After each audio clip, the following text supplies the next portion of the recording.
J'ai juste comme envie, pendant qu'on s'assoit et pendant les 2 minutes qui suivent, que nous puissions chanter encore ce refrain, ce petit refrain. Nasikia kama vile tungesimama kwa dakika 2 tu tuimbe tena hiyo nyimbo ambayo tumetoka kuimba. Je le sens encore fort dans le cœur de quelqu'un. Naisikia tena na nguvu zaidi katika moyo wa mtu. Tu es digne d'être adoré. Tu es digne. Tu es digne, Seigneur Jésus. Tu es digne d'être adoré. De tout nos cœurs, nous te chantons. À jamais tu es le roi de rois. Tu es digne, Seigneur Jésus. Tu es digne d'être adoré. De tout nos cœurs, nous te chantons. À jamais tu es le roi de rois. Car il est glorieux, Seigneur Jésus, est digne de régner. L'agneau est souverain.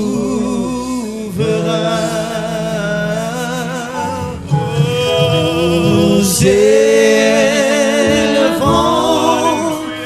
nos voix pour l'adorer. L'agneau est souverain.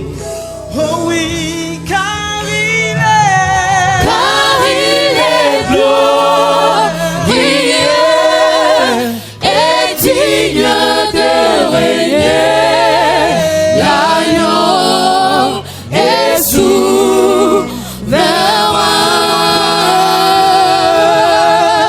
Nous élevons nos voix pour l'adorer. L'agneau est chantez sans souverain. Car il est glorieux et digne de régner. L'agneau est souverain.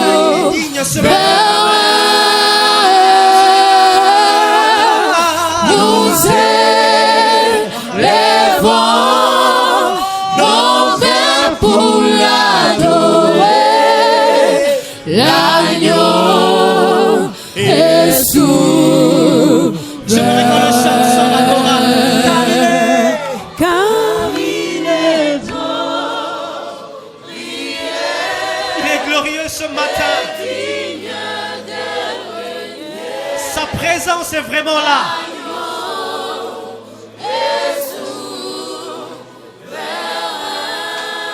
Nous élevons nos voix.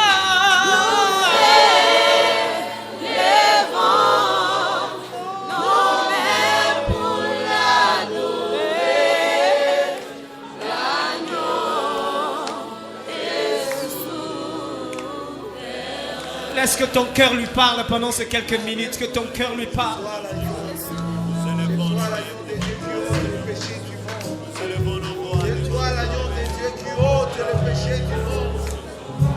L'agneau de Dieu, celui qui ôte les péchés du monde, celui qui transforme les vies, c'est lui qui change les cœurs. Merci pour ta présence en ce lieu. Merci pour ta présence en ce lieu. Merci pour ta présence en ce lieu. Merci pour ta présence. J'aimerais que la musique s'arrête. 1, C'est un moment où les cœurs peuvent parler seul à seul. à Ni Dieu. wakati ambao nafsi inapaswa kumzungumza Mungu binafsi. Quelquefois avec le mouvement de la musique, ça nous fait perdre le fil. Mara pamoja na muziki tunapoteza lengo. Juste avec un petit fond de clavier, on peut parler à Dieu dans notre cœur. Lakini kamziki kadogo tu ka synthétiseur tunaweza kumzungumza Mungu. Dès que j'ai pris le micro pour monter sur cette chaire, j'ai senti la présence de Dieu autrement. Wakati nilichukua mic kupanda hapa nilisikia nguvu za Mungu mahali hapa. Je sens que Dieu est sur le point de faire quelque chose de Nasikia nouveau kwamba dans Mungu la vie de anataka quelqu'un. kufanya kitu kipya ndani ya maisha ya mtu. Merci Seigneur pour ta présence. Asante Bwana. Elle nous transforme à chaque instant. Asante Bwana. Elle nous change. Asante Bwana kwa ujio wako Bwana. Quand Saül a reçu l'Esprit de Dieu, la Bible dit qu'il a été changé en un autre homme. Hallelujah. Dieu est sur le point de changer des cœurs. en ce Mungu lieu. anataka kubadili nafsi ya mtu leo hapa. Merci Père parce que tu le fais. Asante Bwana kwa maneno. Merci pour ta merveilleuse présence Asante kwa uwepo qui wako commence mzuri, ici ambayo imeanza hapa, et qui ne finira pas ici. ambayo haitaishia Ça hapa, continuera certainement avec nous. itaendelea tena Bwana na wewe. Même après ici, Hata kisha hapa nous allons continuer à ressentir cet tutaendelea amour de Dieu dans notre kufikia cœur. upendo wako kwetu Au nom de Jésus. katika jina la Yesu. Amen. Amen, amen. Hallelujah. Hallelujah. J'aime la présence de Dieu. Nafurahia uwepo wa Mungu. Il n'y a pas de mal à s'exprimer dans la présence de Dieu, vous savez. Hakuna ubaya kwa kuzungumza kwa uwepo wa Mungu. Je pense à d'où il m'a pris, Nakumbuka aliponitoa d'où je viens. kwenye ninatokea. Quand je suis dans sa présence, je suis comme un enfant. Wakati nakuwa mbele yake nakuwa kama mtoto mdogo tu.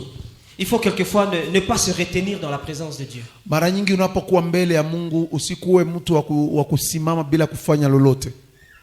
N'ayez pas peur, je pleure pas mes problèmes. Usiogope, sitazungumzia shida zangu. Je pleure de la présence de Dieu, ça me fait tellement du bien. Mimi ninalia kwa ajili ya uwepo wa Mungu, inanipendeza sana.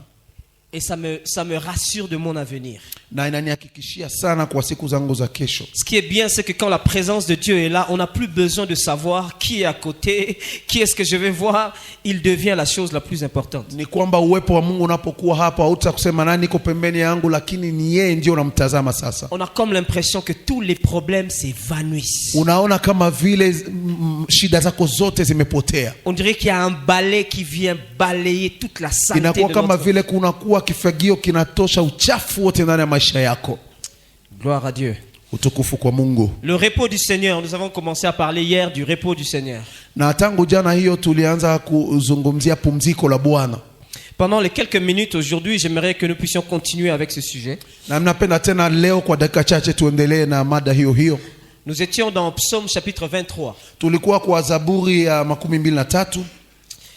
À partir du verset 1, Tulianza kwa mstari wa kwanza. nous avons lu hier, Tulisoma jana, l'Éternel est mon berger. Bwana ni mchungaji wangu, Je ne manquerai de rien. sitapungukiwa na kitu. Nous avons dit que la relation entre le berger et la brebis, c'est une relation de dépendance. Tulisema uhusiano unaokuwa kati ya mchungaji na kondoo ni wa kutegemeana. La brebis dépend totalement du berger. Ni kwamba kondoo inamtegemea sana kwa vyovyote mchungaji wake. David, qui a écrit ce psaume, Daudi aliandika Zaburi hii, il était lui-même un berger. mwenyewe alikuwa mchungaji Et il connaissait la relation qu'il y avait entre un berger et sa brebis. na alijua uhusiano unaokuwa kati ya mchungaji na kondoo lake. Et il a compris que sa relation avec l'Éternel était aussi une relation de berger d'avec brebis. Na alielewa pia kwamba uhusiano wake yeye na Mungu ni uhusiano kati ya kondoo na mchungaji wake. Nous avons vu hier que David a parlé du fait qu'il me fait reposer dans des verts pâturages. Na tulionyesha jana namna gani Daudi alisema ananiketisha kwenye majani mabichi. Nous avons expliqué hier que le vert pâturage n'avait rien à voir avec une pelouse verte. Na tulionyesha jana kwamba majani mabichi sio shamba ambako unakuwa majani mengi. Au Congo, nous avons beaucoup de chance. Kwetu nchini Kongo tunakuwa na bahati nyingi sana. Avec la pluie comme bénédiction que Dieu nous donne, Na mvua ambazo Mungu anatupatia kila siku. on peut retrouver la verdure à tout moment et à tous les endroits. Unaweza kupata majani ambayo yamemea mahali popote na wakati wowote. Donc ceux qui élèvent les moutons, les brebis, ils ont la facilité de leur trouver la nourriture. Yani wale ambao wanakuwa wachungaji wanafuga kuku, kondoo, wanaweza kupata chakula chao wakati Mais ce wote. n'est pas de ça que parle David. Lakini sio yale ambayo Daudi anayazungumzia. Parce que la région dans laquelle il vivait, Kwa maana nafasi ambako alikuwa akiishi c'était une région désertique. ni eneo ambayo ilikuwa ni ya ukiwa. Alors comment les bergers élevaient leurs brebis dans une région comme celle-là? Sasa namna gani katika eneo hilo wao walikuwa wakichunga kondoo zao hapo? J'ai vécu pendant 3 ans au Sénégal, une région désertique, et j'observais comment les éleveurs vivaient avec leurs brebis. Niliishi siku 3 huko nchini Senegal na niliona namna gani wachungaji wanaishi na nyama zao. C'était compliqué. Ilikuwa ni mambo ambayo yako magumu sana. Il n'y a presque pas d'eau. Ni kama vile hakuna hata na maji. Quelquefois, ce qu'ils font, ils creusent comme ça, quand la pluie descend, ils ont de l'eau en réserve. Mara wanachimba wakati mvua zitanyesha, maji na baki umo ndio itakayosaidia. Mais cette eau-là devient sale. Une eau comme ça qu'on garde devient sale très vite. Lakini maji ambayo inachungwa hivyo inachafuka kwa haraka sana. Mais c'est quand même avec ça qu'ils essayent de donner de l'eau à leurs brebis. Lakini ni pamoja na maji yale ndipo wao wanajaribu kupatia mafugo yao. Alors dans une zone désertique comme celle-là, Sasa kwa eneo kama na hilo ambalo ni ya ukiwa kabisa, les brebis meurent facilement par manque d'eau. mafugo yanafariki kwa kukosa maji. Donc du coup, ils sont obligés de rester scotchés, attachés à leurs brebis qui peut les emmener quelque part pour trouver de Sasa l'eau. hapo wao wanabaki wakichungana kabisa na mafugo yao, waone nafasi gani watapeleka kwa kupata maji. Quelquefois, tu vas les voir à un endroit où c'est très sec, il y a un grand soleil qui frappe, le berger lui-même, il est obligé de se reposer un peu, et les brebis aussi s'étalent là, tu as vraiment pitié d'eux. Mara utaona wameenda nafasi ambako kumekauka, jua linapiga, hata na mchungaji analala pale, unaona msikilia hata na huruma. C'est-à-dire que si le berger meurt, les moutons vont mourir aussi. Yani mchungaji akifariki hata na kondoo zake zinafariki. Ils ne savent pas où aller. Hawajui waende wapi. Et c'est seulement un moment où le berger se lève, il va aller chercher un endroit où il va trouver même un peu d'eau stagnante et il sait qu'il peut nourrir le brebis. Lakini ni wakati fulani mchungaji ataenda nafasi fulani akutana na maji ambayo mabaki tu kama tingitingi, ndipo anaweza kupatia kondoo zake. Ça c'est un petit peu la situation dans laquelle David est en train de parler du berger et la brebis. Na ni katika hali hiyo ndipo Daudi yuko akizungumzia kondoo na mchungaji. Nous avons vu que hier le verbe pâturage c'était simplement ces petites herbes qui poussaient entre les pierres lorsque le vent de la Méditerranée frappait sur cette région désertique. Na tulionyesha jana kwamba majani mabichi ni kajani kadogo tu ambako kalikuwa mmea wakati upepo unatoka katika bahari ya Mediterania inapiga kwenye jangwa. Alors lorsque la brebis mangeait un peu ici, wakati sasa kondoo nakula kidogo hapa, le berger doit trouver quelle est la direction du vent là où ça va frapper encore. Itabidi mchungaji atafute tena upepo huo utakwenda kupiga wapi ili aende huko. Et la brebis est censée rester derrière lui. Na kondoo inabidi uwe nyuma yake. Et David dit ça là, cette façon de vivre là où je suis toujours derrière le berger en train de le suivre pour trouver ce qui est nécessaire pour moi.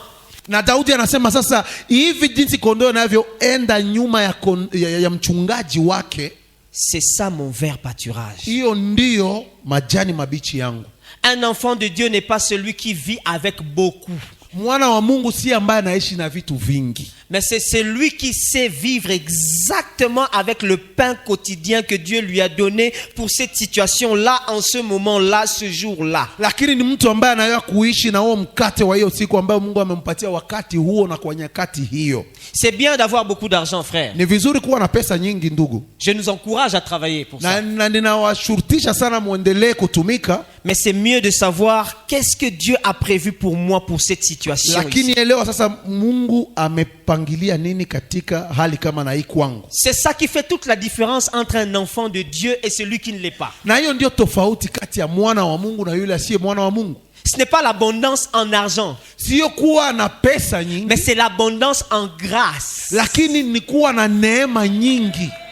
C'est ça la bénédiction. Hiyo ndio baraka. La bénédiction ne veut pas dire que je vais avoir tout ce que je veux maintenant. Kubarikiwa sio kusema nitapata vyovyote ninavyovitamani sasa. Mais la bénédiction veut dire qu'à l'intérieur de moi, j'ai tout ce dont j'ai besoin. Et quand le besoin arrivera, ça va s'extérioriser. Lakini baraka ni kusema nina vyote ninavyohitaji ndani mwangu, na wakati nitahitaji kitu nitaitoa nje na mimi napata hiyo ambayo ninahitaji.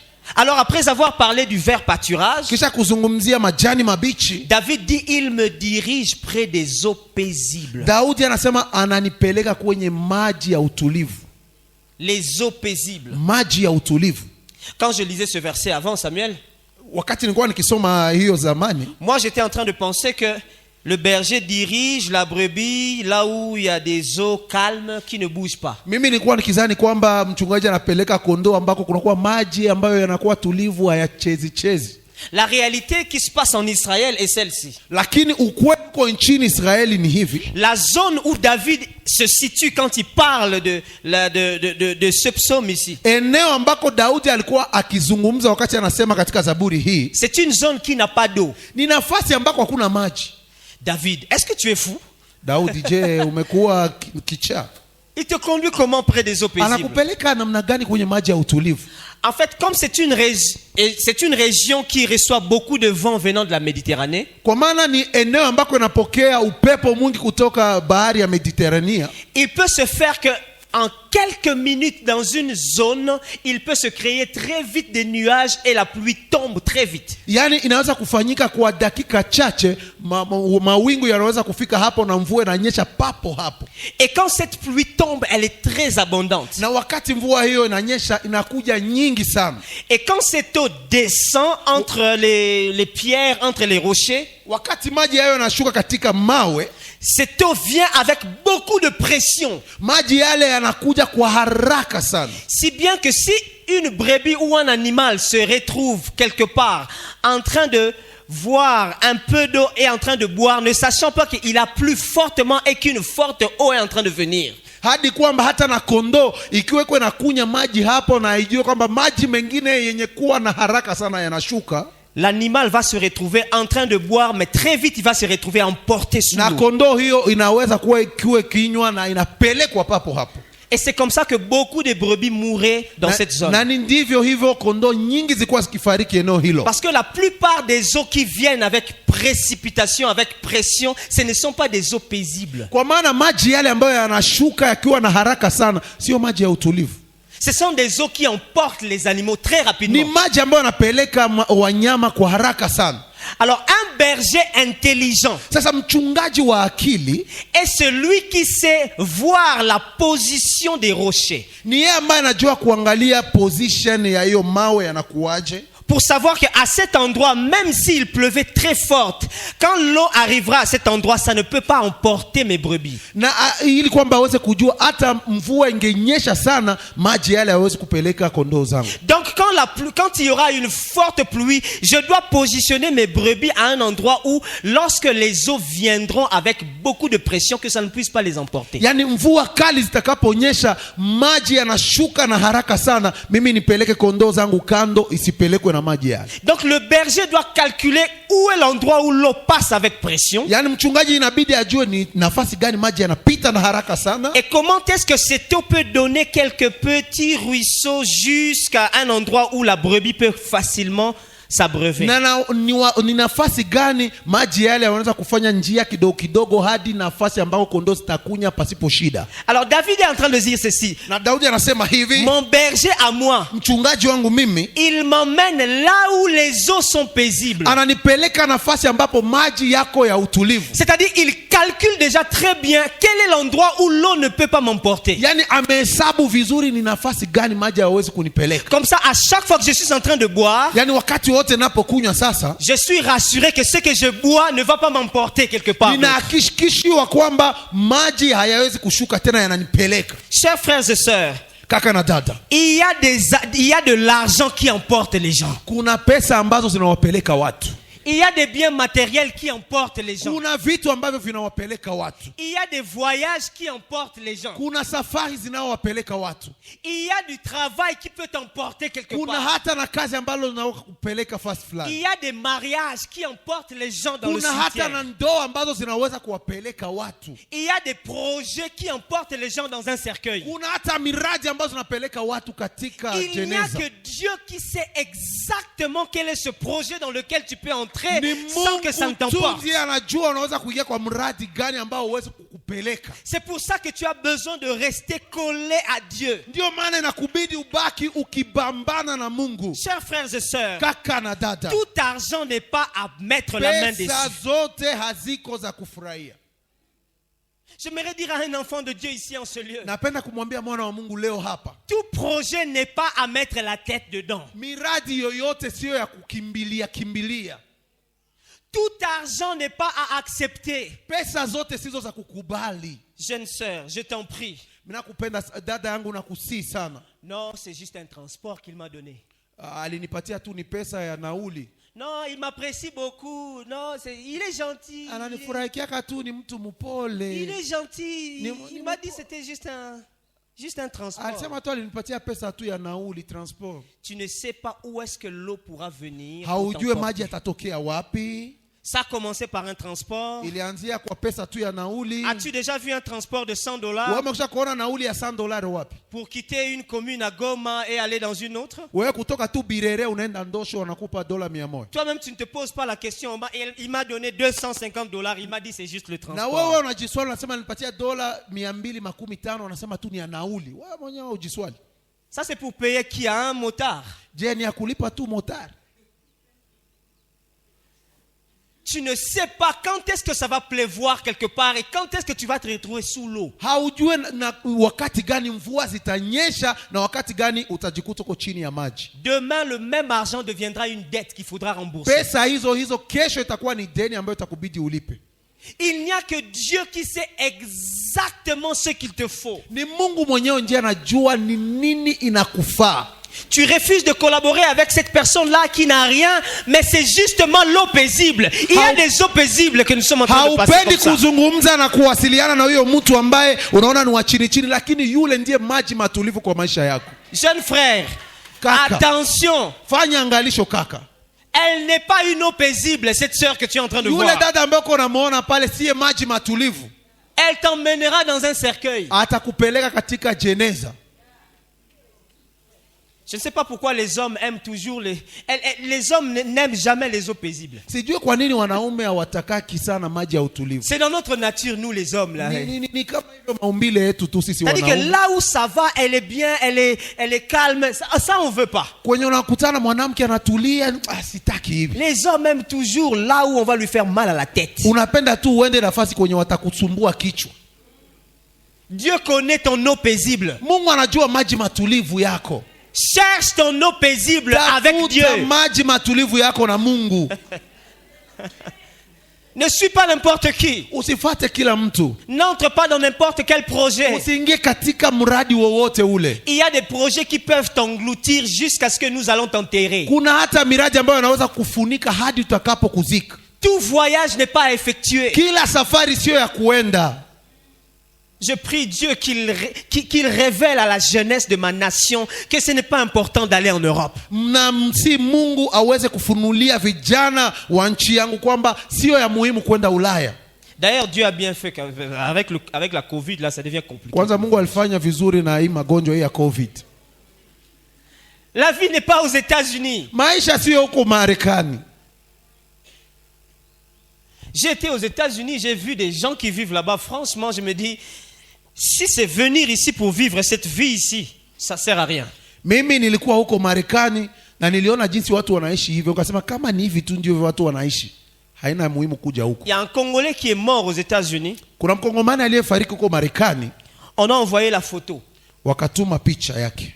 À tous les Congolais qui étaient là sur place. Wakatumia Wakongomani wote wanaoishi Marekani. Pour chercher à savoir si quelqu'un peut connaître sa famille. Parce qu'on ne sait même pas. C'est-à-dire qu'il est mort à l'étranger. On ne sait même pas savoir qui il est. Ili kujua ikiwa anakuwa na ndugu fulani kwa maana alifariki hawajue hata ni mtu gani. Tu penses vraiment que Dieu t'a créé Congolais pour aller mourir aux États-Unis comme un animal? On ne sait même pas identifier qui tu es. Yaani unadhani kwamba Mungu alikuumba ili kwamba wewe Mkongomani uende ufariki kwa Marekani kama nyama ambaye hatujui hata ndugu yake? Je ne sais pas comment ce jeune homme est allé aux États-Unis, mais j'imagine toutes les démarches, toute la sueur. Il faut que j'aille, il faut que j'aille, il faut que j'aille, il faut que j'aille. Sijue ndugu yule alifika Marekani namna gani, lakini naanza kuwaza namna gani alikuwa akijitahidi, inabidi niende Marekani, inabidi na mimi nifike huko. Il ne savait pas qu'il allait là où il allait mourir et on n'allait même pas savoir qui il est. Hakukuwa anajua kwamba anaenda nafasi ambako atafariki na hawatajua kwamba ni mtu gani. La Bible appelle ça les eaux paisibles. Donc il y a la paix quand on boit là-bas. Biblia inasema ni maji ya utulivu, yani hapo kuna utulivu, kuna amani wakati unatumia maji yale. Est-ce que tu as la paix dans ce dans quoi tu es là? Je, una amani katika mambo yale ambayo unayoyafanya? J'ai appris avec Dieu comment savoir que Dieu est dans une affaire. Nilijifunza pamoja na Mungu namna gani ya kutambua ikiwa Mungu anakuwa na wewe katika jambo fulani. C'est très simple, frères et sœurs. Inakuwa ni rahisi sana. Quand tu fais quelque chose et que tu n'as même pas la paix dans ton cœur, c'est clair que Dieu n'est pas là dedans. Wakati unafanya kitu na unaona hauna amani ya rohoni, ni wazi kwamba Mungu haiko ndani ya hiyo mambo. Ça c'est quelle bénédiction de Dieu où tu vas souffrir comme ça, oui, il faut que j'aille. Tu commences à aller chercher même les faux papiers. Ni baraka gani ambayo Mungu anaweza kupatia? Unaanza kutafuta hata na makaratasi ya bongo. Ah, ça tu veux dire que Dieu est dedans. Unaona Mungu anakuwa katika hiyo mambo. Avec des faux papiers. Unakuwa na makaratasi ya uongo. Chers frères chrétiens, frères et sœurs chrétiens congolais, il n'y a pas de Dieu dans les faux papiers. Kaka na dada wa Kristo wa Kongomani, hakuna Mungu katika makaratasi ya uongo. On dirait que notre christianisme a commencé à être un peu tolérant. Ni kama vile Ukristo wetu unaanza kuwa sawa, kuanza kuhurumia watu. Bon, c'est quand même Dieu, hein? Ni Mungu tu hapa. C'est vrai que c'est pas vraiment des faux papiers. Lakini haiko tu makaratasi ya uongo lakini. Non, c'est juste que c'est pas le cachet original, mais il a pris le cachet original, mais il a pris ailleurs, il a seulement mis c'est un faux papier. Ni kwamba hawakuchukua hiyo cachet ya mzuri, alichukua tu ingine ya pembeni, haiko, lakini ni makaratasi ya uongo tu. Tout projet que tu fais avec du faux n'est pas une eau paisible. Muradi wowote unaofanya na uongo ndani mwake sio maji ya utulivu. Toute relation que tu vis alors que Dieu n'est pas dedans, une relation, tu sais bien que cet homme est marié, tu le sais bien, mais tu prends quand même son transport de $250. Uhusiano wote ambao unakuwa nao na unajua Mungu haiko ndani na unajua huyu bwana anakuwa na mke wake, lakini anakupatia pesa na unazichukua tu. Elewa kwamba Mungu hiyo sio maji matulivu. Ça, ce n'est pas une eau paisible. Toi-même, quand tu regardes dans ton cœur, tu sens qu'il n'y a pas la paix. Mais tu te dis quand même, bon, c'est pas grave, hein, ça peut passer quand même. Tu ne sais pas d'où est-ce que ça va venir. Tu vas te retrouver malgré toi sous l'eau. Vous savez la peine qu'il y a de mourir sous l'eau?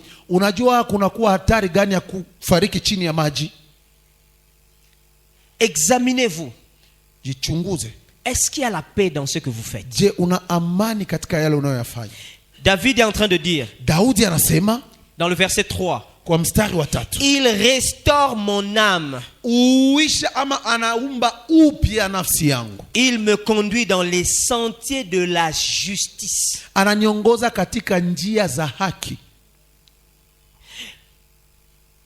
L'une des choses que Dieu veut absolument faire dans notre vie, c'est toucher nos émotions aussi. Quand il dit il restaure mon âme, c'est-à-dire qu'à chaque fois il se rassure que émotionnellement je vais bien.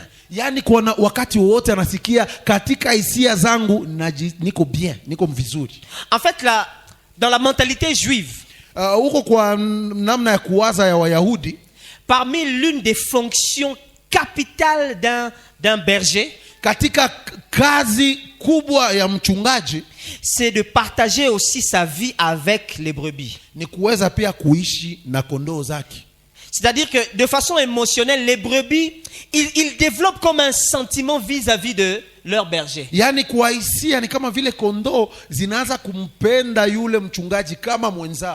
chaque fois qu'une brebis est blessée, le berger fait tout pour penser cette blessure.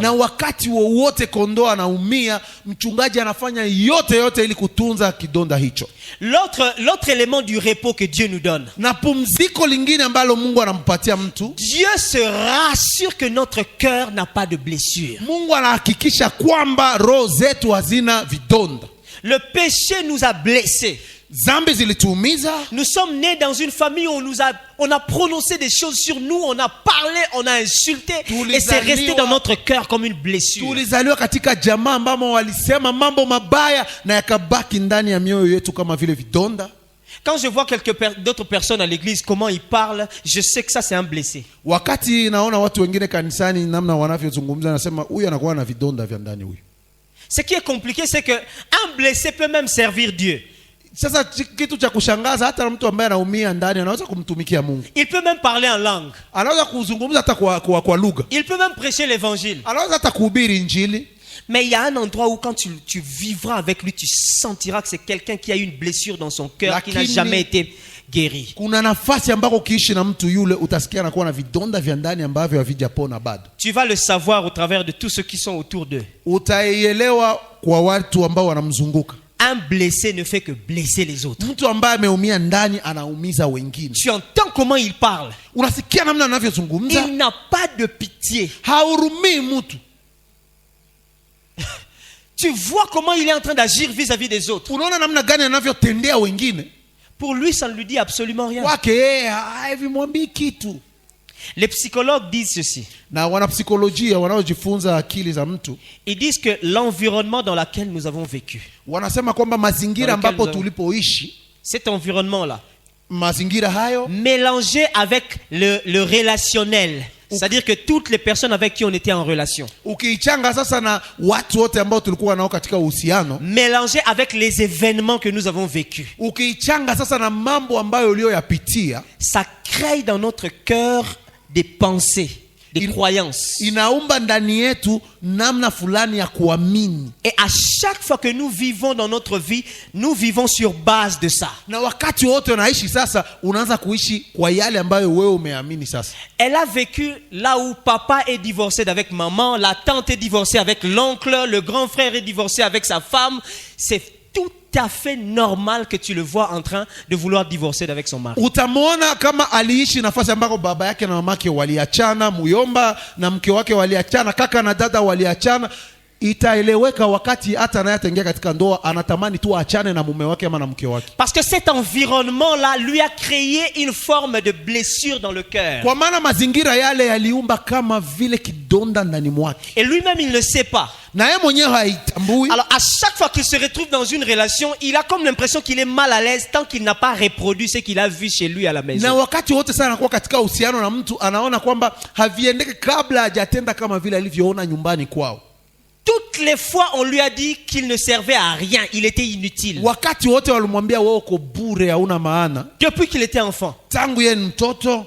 Et quand il a grandi, wakati alikomaa sasa, cette colère, à chaque fois qu'on lui disait toi tu ne vaux rien, tu ne vaux rien, tu ne vaux rien, tu es inutile, tu n'es pas intelligent, il a grandi avec. Hasira hiyo ya kusema wewe haufai kitu, uko bure, amekomaa na hiyo.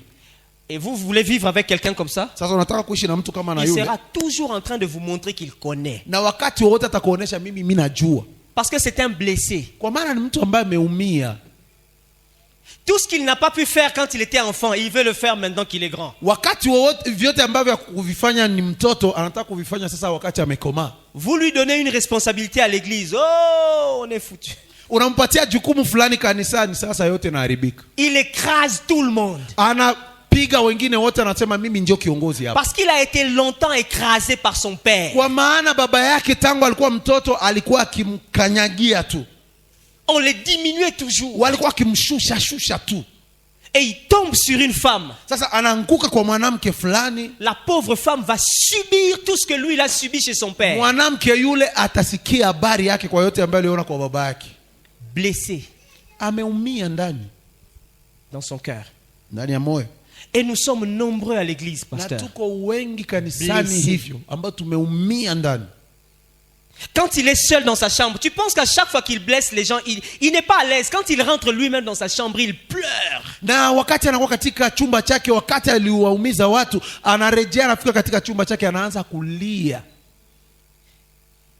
C'est pour quelqu'un comme ça que Dieu m'envoie ce matin. Ni mtu kama yule ndiye Mungu amenituma kwake. J'aimerais te dire, le bon berger restaure ton âme. Na kuambia kwamba mchungaji mwema anaumba upya nafsi yako. Le verbe restaurer veut dire remettre à l'état d'avant. Na kuumba upya ni kurudisha kama ilivyokuwa zamani. Si c'est un habit qui était coupé quelque part, il est capable de coudre ça bien comme il faut et qu'on ne sache pas. Kama ni nguo ambayo ilikatika fasi fulani, anaweza kuishona na hautajua kama ilikuwa imekatika hapo. Les êtres humains aujourd'hui sont arrivés au niveau de faire une opération où tu peux voir la peau est normale, mais on te dit ici on avait ouvert. Na leo wanadamu wanaweza kumopere mtu na wanakufungua na watakuonesha, wanakuambia hapa tuliopere mtu, lakini hautaona kitu. Le bon berger est là pour pouvoir coudre, pour pouvoir opérer là où le monde nous a détruit. Mchungaji mwema yuko hapo kwa ajili ya kukuopere pale ambako wanadamu walikuumiza na watu hawatajua kwamba Mungu ameumba upya. En finissant ce message ce matin, j'aimerais dire particulièrement à quelqu'un qui est venu ici et qui pense que dans son cœur, quand il pense à tout ce que je viens de dire, il a l'impression que pasteur, je ne sais même pas comment je vais trouver la solution. Na kama kuna mtu fulani hapa ambaye anaanza kusema, mchungaji, yote ambayo umesema hapa sijui hata namna gani nitapata suluhisho.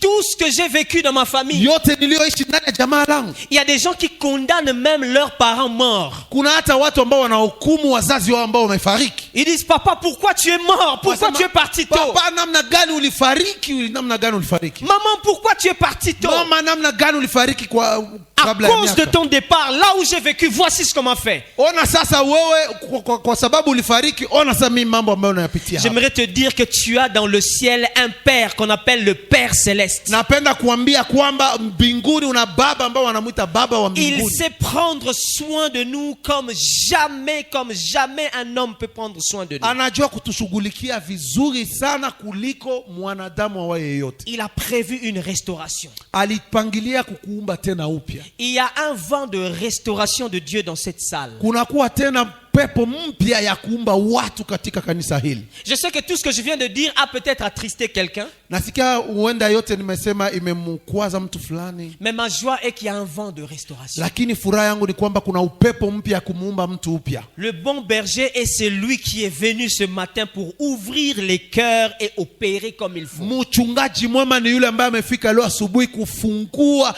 na kuopere vizuri vizuri. Les larmes que tu feras couler vont être les dernières larmes de tristesse. Na machozi ambayo utakayoyatosha yatakuwa machozi ya mwisho ya kusirika. Ces larmes de tristesse vont être remplacées par les larmes de joie. Na hayo machozi ya huzuni yatabadilishwa kuwa katika machozi ya furaha. Trop c'est trop, tu as longtemps pleuré, tu es resté longtemps dans cette situation et ça t'a détruit. Inatosha kwamba ulibaki siku nyingi katika hali hiyo na imekuharibisha.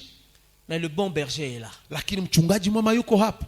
J'aimerais que ce petit fond de clavier revienne pour 2 minutes. Ningependa kamziki kadogo tu karudie kwa dakika 2. Et nous allons prier. Na tutamuomba Mungu.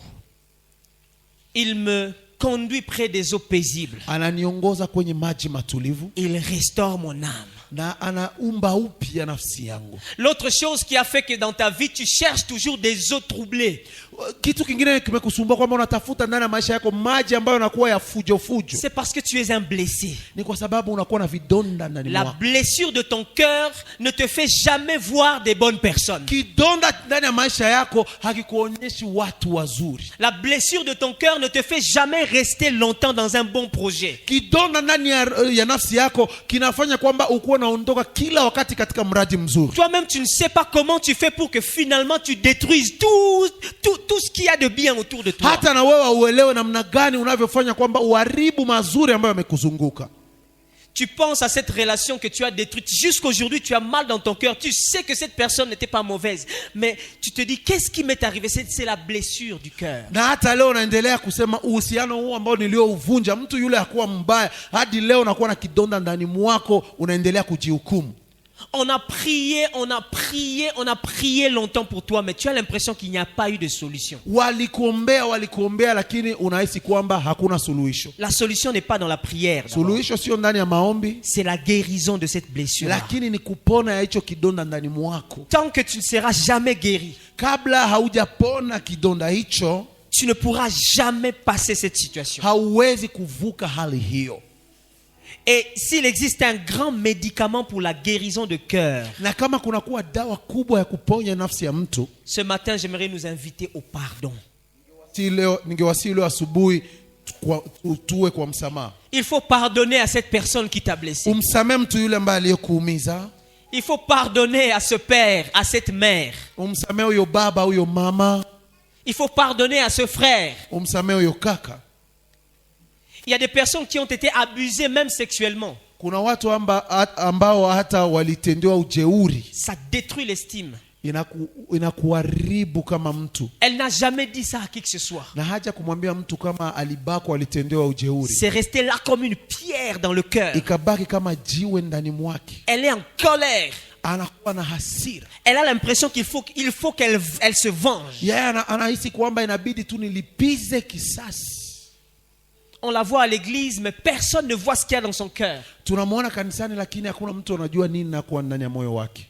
Elle a perdu toute la valeur de son corps. Amepoteza heshima yote ya mwili wake. Tu dois pardonner à cette personne qui t'a fait ça. Inabidi kumsamehe mtu yule aliyekutendea hivyo. On t'a pris ce que tu avais de plus valeureux. Walikuchukua yote ambayo ulikuwa nayo ya thamani sana ndani ya maisha. Le seul montant, le seul argent qui te restait, ça t'a été volé et tu sais exactement qui l'a fait. Jusqu'aujourd'hui, cette colère est restée. Pesa yote ambayo ulikuwa unajua kama nje ilikuwa mwanzo na mwisho, yote wakapeleka, na unajua ni nani aliyofanya hivyo, na hasira kabaki ndani ya moyo wako. Tu te retrouves en train de brutaliser ton homme, brutaliser ta femme. Tu n'as jamais su d'où c'est venu, mais tu te souviens très bien comment ton père battait ta mère. Na unakutana leo unakuwa mkali mbele ya mke wako, mkali mbele ya mume wako. Haujui ni kwa nini, lakini unakumbuka namna gani baba alikuwa akimtendea mama yako. Quelquefois même tes enfants sont en train de se dire, mais qu'est-ce qui se passe avec notre père? Pourquoi il nous bat autant? Mara hata na watoto wanajiswali, baba yetu anatupiga kwa nini? Il a été blessé lui-même, il a été battu souvent et il a été blessé, il n'a jamais été guéri. Baba kwa sababu alikuwa akipigwa wakati alikuwa mtoto na bado hajapona vidonda hivyo.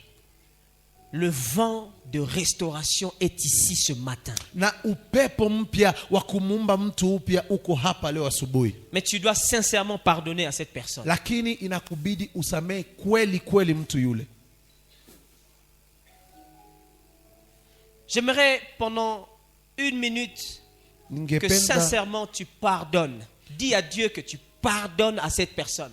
Ningependa kwa dakika moja umwambie Mungu kweli kweli nimemsamehe mtu yule. Cite-le même par son nom si tu peux. Sema hata jina lake kama unaweza. Ça peut être douloureux, ça peut être compliqué. Ni kweli kwamba sio rahisi, mais ta délivrance n'est plus loin. Lakini ufungulivu wako hauko tena mbali. Il prend tout, Seigneur. Alléluia. Oui, prends tout, Seigneur. Entre tes mains, j'abandonne tout avec bonheur. Je sens Dieu me faire ressentir le poids d'un cœur en ce lieu. Nasikia Mungu ananizungumzia kilo cha nafsi ya mtu leo asubuhi. Pendant qu'on chante ce chant, dis à Dieu de tout prendre. Wakati tunaimba wimbo huu, ambia Mungu chukua vyote. Prends tout, Seigneur. Je sens les larmes d'un cœur. Nasikia machozi ya mtu.